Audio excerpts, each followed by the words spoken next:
This is really meant to be a little more interactive, just to talk about mind space and about the potential. And remember, if you can't see business, you'll never be able to get business. And so one of the huge things that we always talk about is being able to see business. So and really what I wanted to do is do a comparison contrast between advertising versus educational sales and really accentuate the magnitude of the opportunity. I want to show the reality of these opportunities.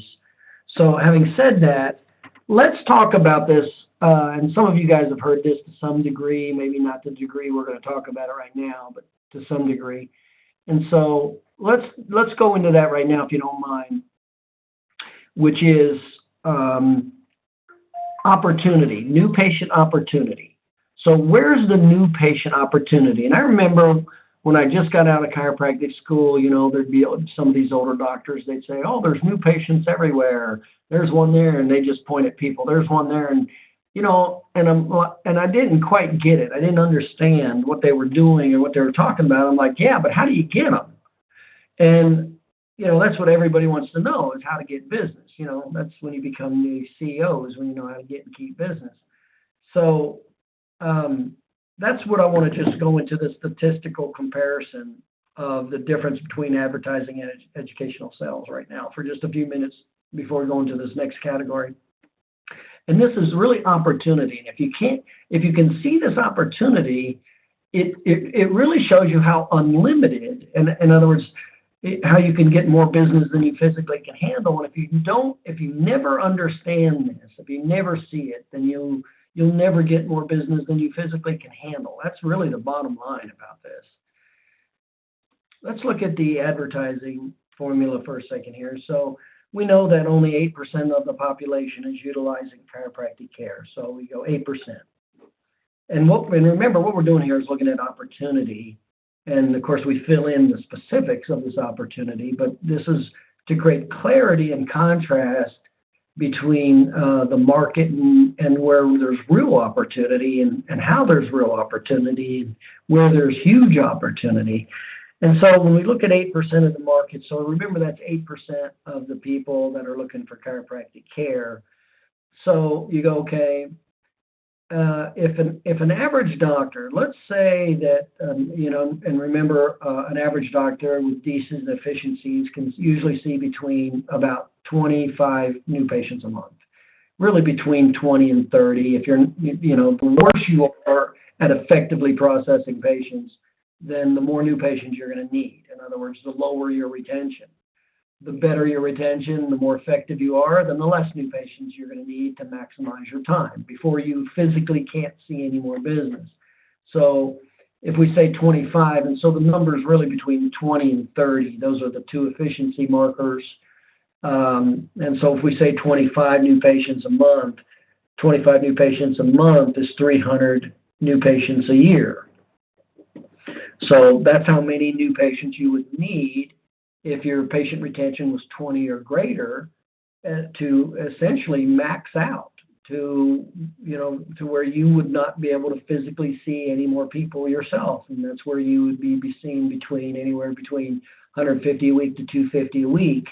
And again, that depends on your retention, whether if it's in the low end of 20 or the higher end of 35 in that functional capacity model.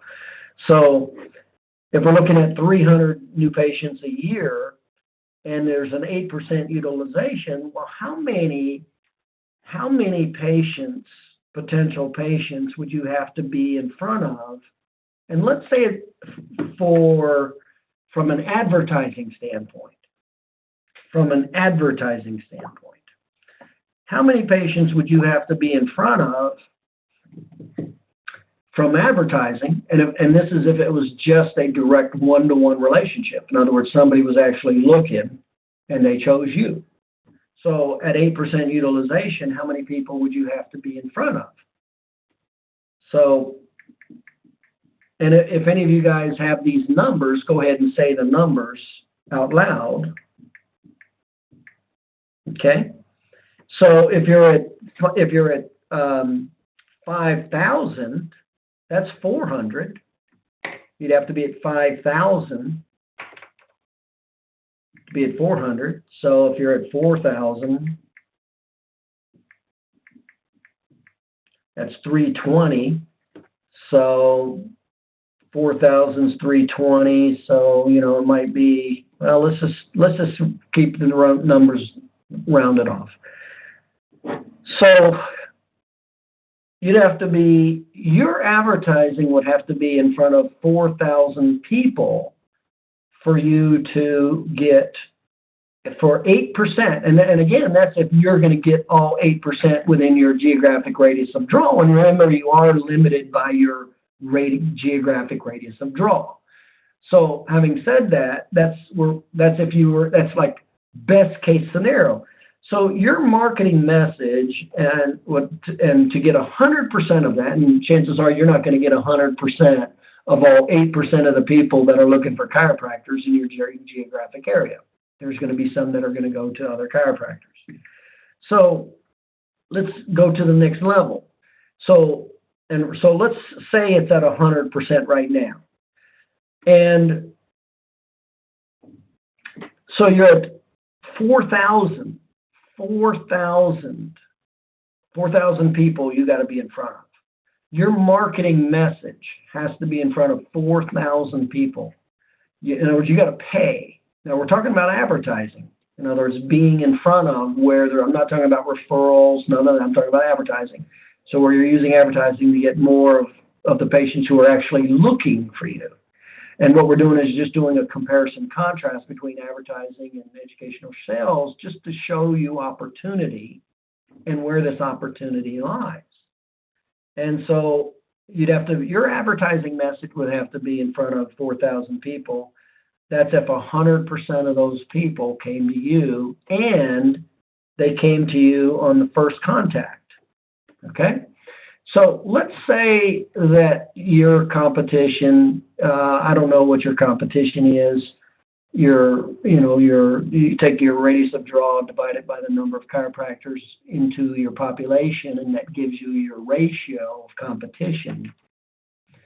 In my office, in my geographic area of draw, I had a population of 3,000, and there were 4 chiropractors in a population of 3,000. So we had under 1,000 population. Optimally, we'd like to have it, when I open offices, I always optimally like to have it over 3,000. I like to have my radius of draw over 3,000 when I opened offices with doctors who were just not as good, not as skillful, and knowledgeable. So, but that's what my ratios was 3 population 3,000. 4 other chiropractors, and I had 2 full-time associates seeing over 300 patient visits a week. That did not happen from advertising. So let's say your competition, I don't know, let's say if it was a 4-to-1 ratio, in other words, you got on a 4-to-1 ratio, and that's probably still a pretty high ratio. Most chiropractors on this call probably have a ratio, I don't know, of anywhere from 4 to 8 to 1 probably. But if it's a 4-to-1 ratio, so if you multiply that times 4, so that's 4 times 4, that's 16,000 people or eyeballs you'd have to be in front of over that year to capture those 300 new patients. And that's also suggesting that they act the first time they see you, okay? So, and we know that some of the basic rules of marketing is generally people don't act the first time they see you from advertising. So that's 16,000 people that you've got to get in front of at a 4-to-1 ratio to get in front of 4,000 people to capture 25% of those people, which are the 8%ers that are looking for chiropractors. And so what is your likelihood of getting in front of 16,000 people? And what's the cost going to be? Well, let's do some leverage of time. Let's talk a little bit about leverage of time and go, okay, if you're doing mall screenings, which is the worst type of way to get new business, it's a cold call, and you don't know if there's a need or not. And and there's no need and there's no trust. So if you're doing that kind of business, you got to run through a lot of people. You got to run through, that's a lot of effort to try to find. And now, again, we're talking about advertising. If you know educational sales, that's a whole nother story. But that's not what we're talking about yet. We're talking about people that are passing your booth who are actually proactively looking for a chiropractor at that particular time. And by the way, that also is if it's divided into 12 months. And so let's say we divide that over 12 months. In other words, there was 30 new patients over a month, as opposed to dividing it over, 52 weeks in a year, or roughly 260 business days in a year, business days. So these numbers just keep going up and up. And so you can see why it's I don't know, in 20 plus years of practicing, I don't know of anybody who has ever maximized his time for money. In other words, couldn't see more business, and he only did advertising. I don't know of anybody who's advertised their way to wealth.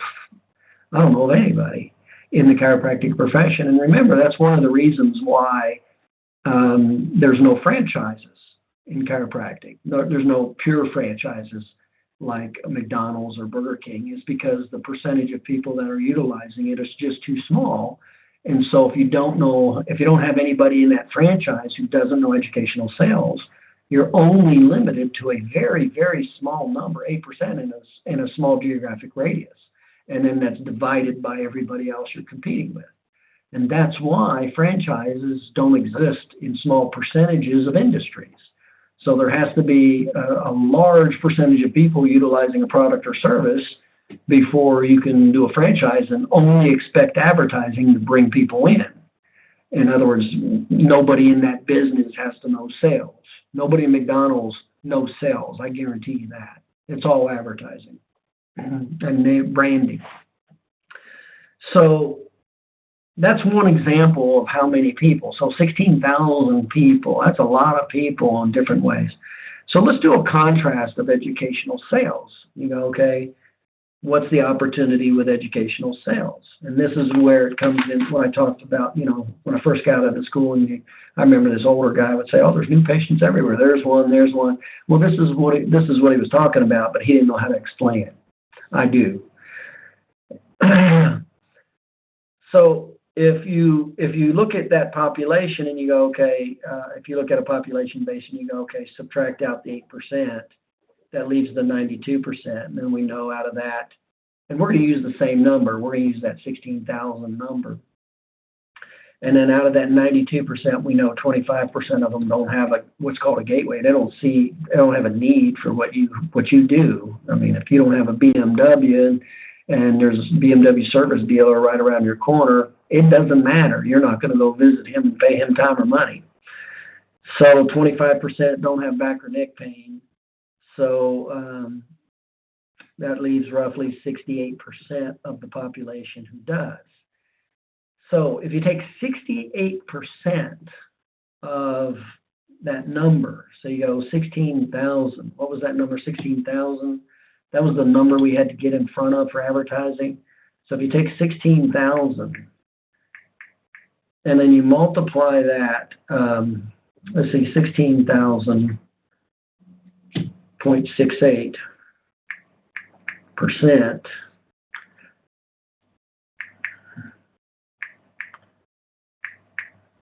16,000 times 0.68.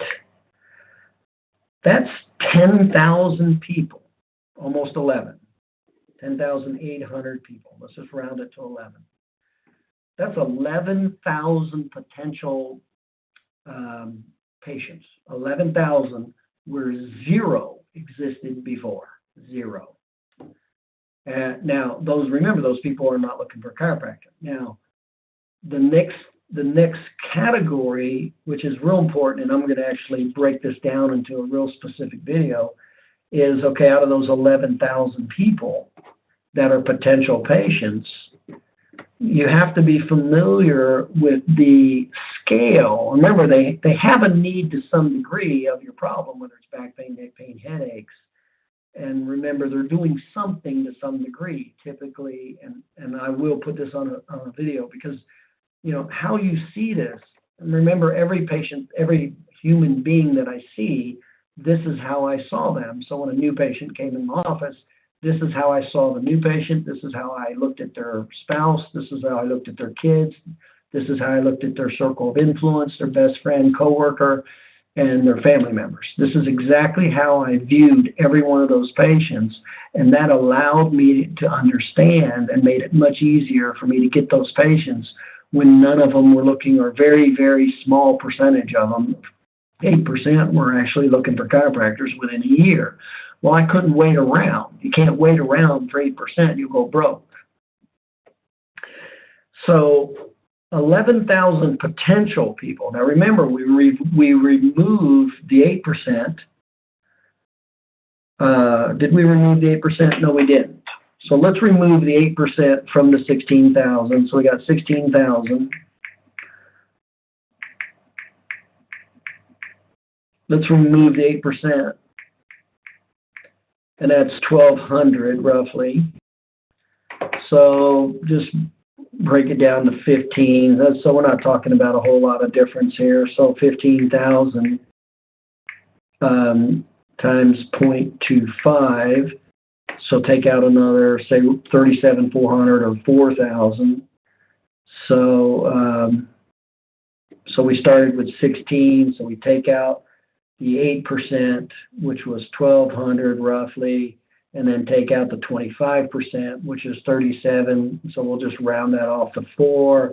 So between both of them, rounding up and down, we'll say 5,000. 5 from 16 is 11,000. So that's where we're at. We got 11,000 potential new patients where we had none with advertising, none. And so now we go, okay, well, how do we look at that? We go, okay, how do you get what's the potential to get those from educational sales? Well, this is where you have to look at, and I kind of call it the 80-20 or the 80-10-10 model. Out of those 11,000 potential people, remember 10% of them have a very, very high need. And again, if we say on a scale of 1 to 10, and let's say 8, 9, and 10 is getting somebody to act. An 8 or 9 or 10 out of 10 gets them to actually act. And let's say a 1, 2, or 3 is very low, and then a 3, 4, and 5, and 6, right in the middle, is kind of in that middle range. Well, you have to remember that this is like a bell curve. Those 11,000 people are like a bell curve, and so the very beginning of the bell curve, as it's coming up, in other words, there's the top slice of the bell curve that has real high need. Real high need. I mean, they're going to the emergency room. They're driving right by your office, going right to the emergency room. They're going to surgery. They're going to the orthopedist. I mean, the neurologist. These are high need people. So you have to think, out of this 11,000 people, there's a small percent at the top that's real high need. There's a small percent, another 10% at the bottom, that's real low need. And this is real important to understand in educational sales. That just because you're looking at somebody in other words, if I look at somebody, the first thing I'm going to do is whatever somebody or group, I'm going to go, okay, 8% of them will move over here. They're going to act within 12 months. Take that piece out of the pie. That's a small number, so we take that out. And then the remainder, I'm going to take out the 25% who have no back pain, neck pain, headaches, that don't have a gateway. Because if they try to get them in through a non-gateway, that's a paradigm shift. You don't get them. By the way, most of you guys already know, out of the non-gateways, 4 out of 5 of non-gateway problems come in from referrals, not from advertising, because it's a paradigm shift. So you took out the 8%, we took out the 25%. Now we have roughly that 68% of the total number. And out of that number, we said, and the number we used as we compared it to advertising was 16,000, so we're down to 11,000 after we subtracted all the numbers. We got 11,000 potential people. And how does that break down? Well, this is how, and this is so important to understand this with educational sales. 10% of those people, you can be an idiot and get them as patients because the need is so high. I mean, you can just be really bad at educational sales. And remember, the core of educational sales is need relative to obstacles, relative to trust. So, I mean, just if you were just in a trusted environment, you would get that business if there was more trust versus less trust, just because the need's so high. Or if you minimize the obstacle a little bit, not even a lot, you would get that potential business. So, but that's a small number, and this is what I'm trying to be emphatic about with educational sales. It's a small number. In other words, knowing how to compartmentalize this. Because if you know how to compartmentalize it, you know how to attack it. In other words, get it as a business. So 10% is going to be ridiculously easy. That's going to fall in your lap every now and then. In other words, they're not looking for a chiropractor, but it'll be a trusted relationship, and you'll say maybe, or just the trusted relationship alone lowers the defenses and gets them to act because there's a high enough need. Remember, the need's already there. Now, let's go to the other side of that. But that's only 10%, and that is what is so important to understand with educational sales. Now, let's go to the flip side of that. 10% of that 68% or those 11,000 people have very, very low need. It's like a 1, 2, or 3. In other words, it's not affecting their ADLs as much. They're not taking as much medication or over-the-counter or limiting their activities as much. So it's a very low number. Now, what's so important to understand about that number is that's very difficult. Even if you're really good at educational sales, those people are really difficult, even if they're through introductions. And then where's the core, where's there a massive amount of business? In other words, on that lower 10% on a scale of 1 to 10, they're 1, 2, or 3. But the good news about that is it's a very small percentage of the people who have a problem. That's the good news. There's also a small percentage of people that you don't have to be very knowledgeable and very much educational sales. That's the other top 10%. So there's a top 10 and a lower 10, and that's the good and bad news about that top 10 and the lower 10. But that's not, again, where the big numbers are. The big numbers right there in the middle, the sweet spot. That's that 80% number. And what has to happen with that 80% number, and this is the analogy that I give over and over and over. This is the sweet spot of where massive amount of business is. Doesn't matter if it's new patients, personal injury attorneys. This is where the sweet spot of new business is. And if you can't see it, and if you can't break it down, it just makes it that much more difficult to access it. And so that 80% is the core now. What do you have to do to that group, that core? Well, remember, we preferably want that core to be in a trusted category. And remember, there's only 5 introduction categories. There's only 5. Spouse, child, best friend, coworker, family members, close family members, brother, father, mother, sister. And then your VIPs, your 20%ers that have shown to refer business. Those are your only 5 introduction categories. So we prefer to have them come from that category because remember the 3 components we're always looking at leveraging is need relative to obstacles, relative to trust. So if I'm already in that trusted category, that's going to significantly help me. And by the way, that alone will help you get a lot more of that 10%, the high need people. But it'll make it a hell of a lot easier with that 80% in the middle. because their defenses and resistance are down, and they're going to be more receptive to what you're saying or talking about. So that is a major factor. If I go out back into, let's say, a cold call market. So let's say I'm talking to 10, 20 people. I don't know them. They don't know me. I don't know if they have a need, back pain, neck pain, aches, and there's no trust. Well, that's going to be a much more difficult market than that introduction market.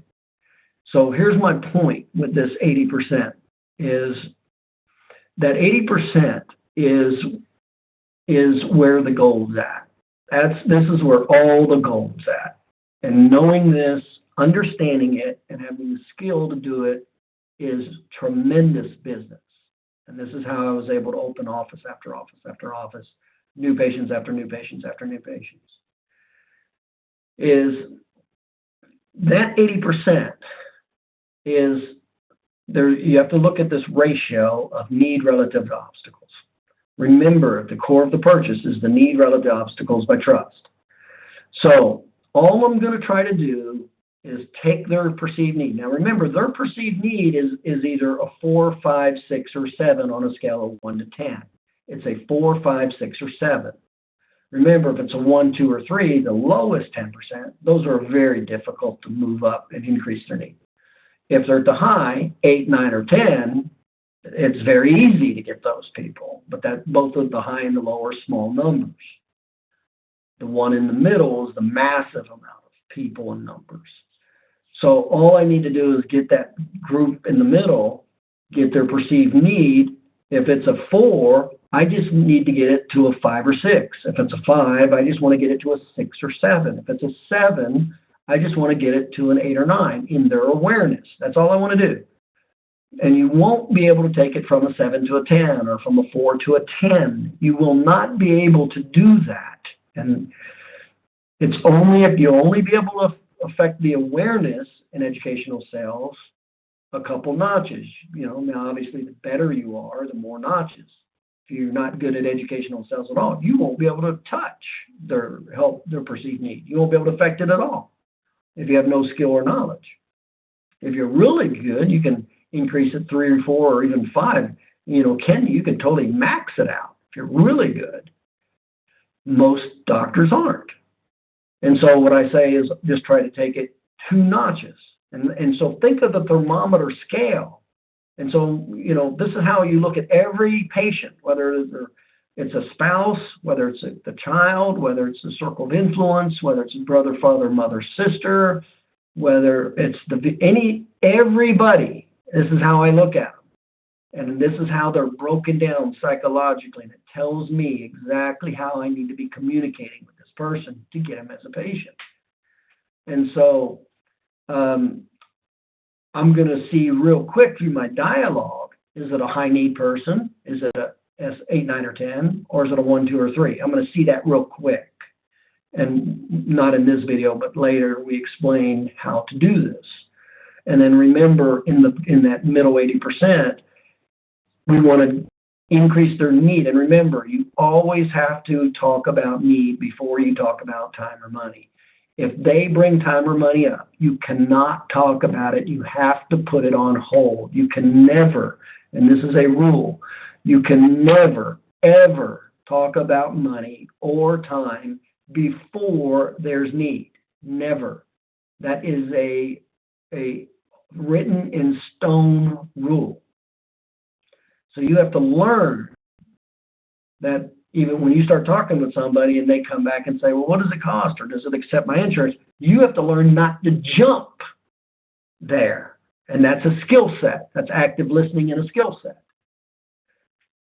So you always have to establish need first before. And if they bring up time or money, you have to put them on hold, go to need, and then come back to time or money. Remember, when there's low or no need, it doesn't matter what you say with time or money. It's not going to be very good. And so the analogy that I like to say is I like to think of it as a teeter-totter. You just want to get the teeter-totter of the perceived need higher than the perceived obstacles, and so the water flows. Water flows meaning action. They take an action step. What's an action step? They come into your office. Remember, the only goal when somebody's outside is to get them in the office for day one. That's called present time consciousness. That's the only goal. Nothing else. We don't talk about anything else. So the whole goal is just to create a teeter-totter effect. All we want to do with the needs relative to the obstacles is increase the perceived needs, because right now it's this way. They're not acting. What we want to do is shift it a little bit this way to get them to act. And this is how it's done.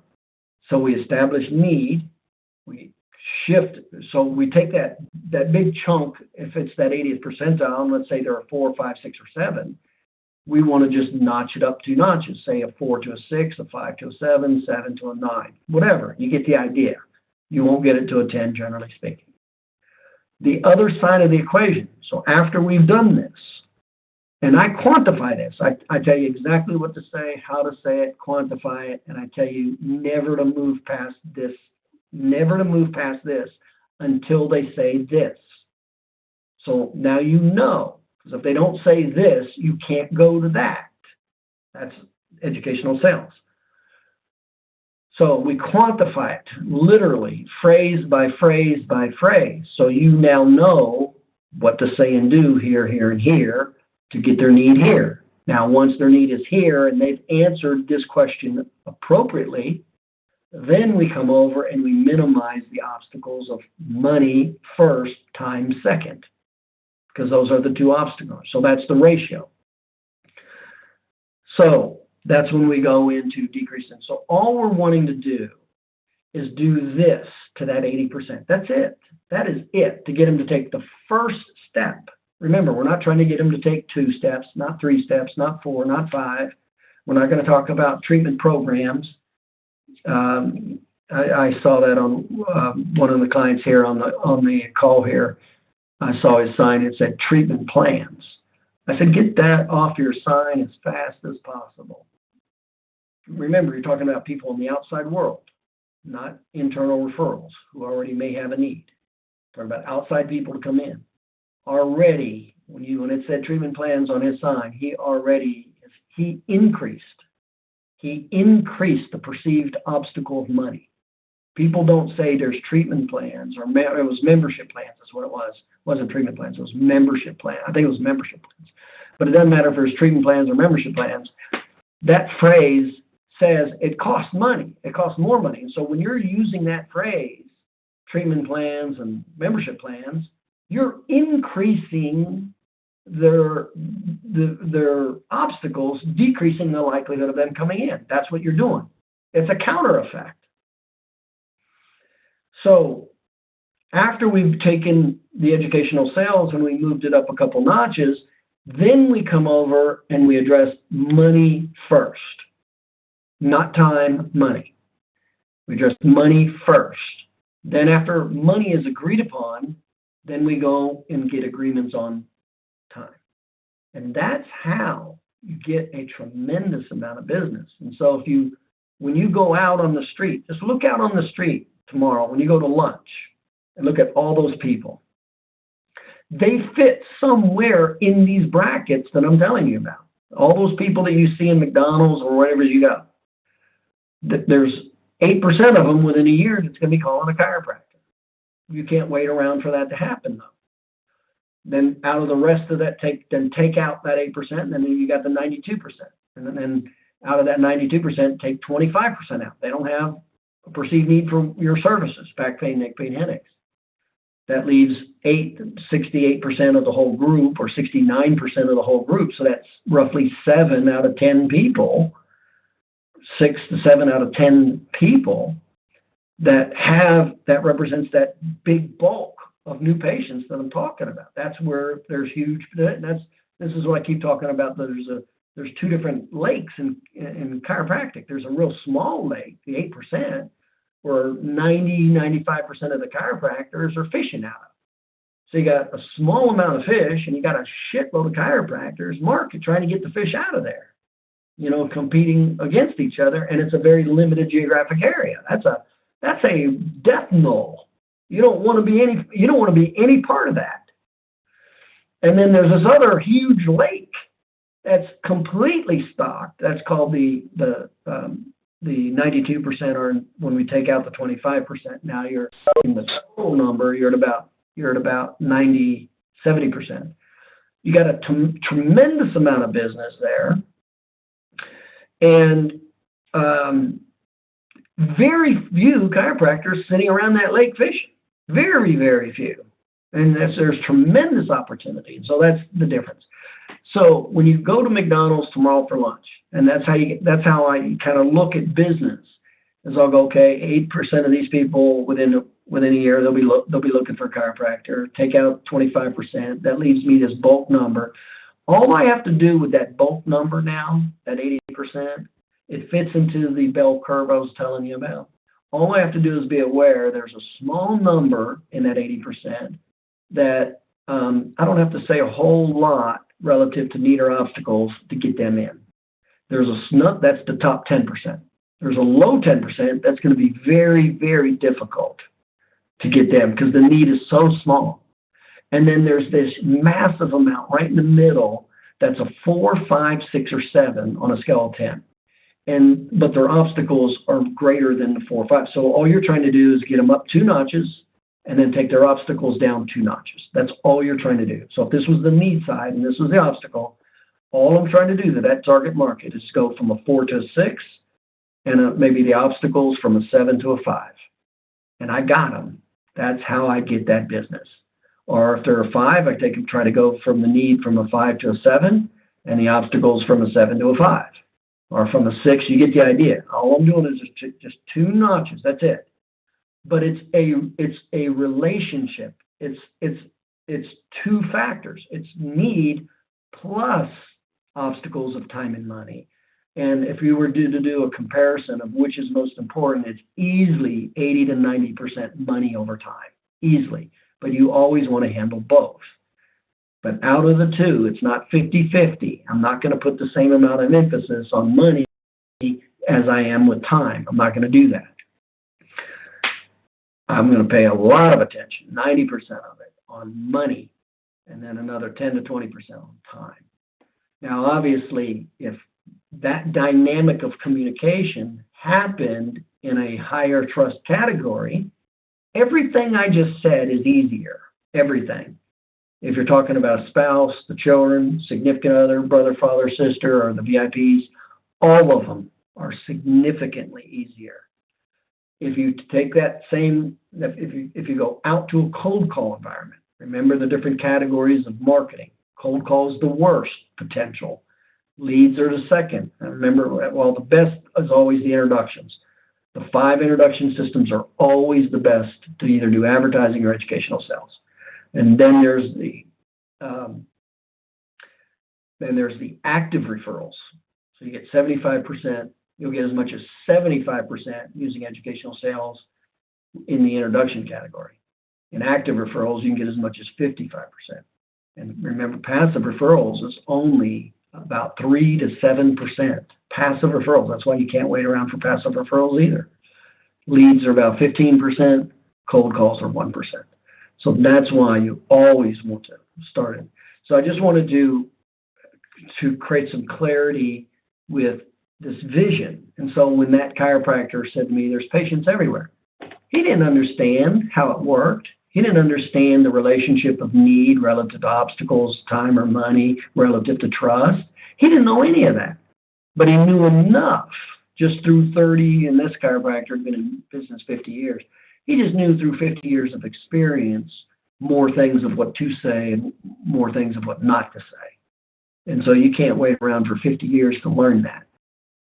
So again, we teach this in very specifics, exactly what to say and how to say it. But the whole point of this presentation was to put high emphasis on the difference between advertising, how many people you're going to have to get in front of and how much money you're going to have to spend to get in front of such a small number of people who are looking versus a massive amount of people who have a problem.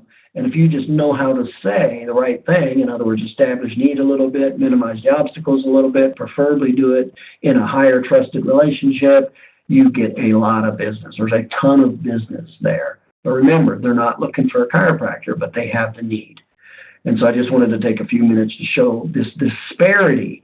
And this is what makes the difference between businesses and chiropractors getting rich and chiropractors going broke, or chiropractors just getting by.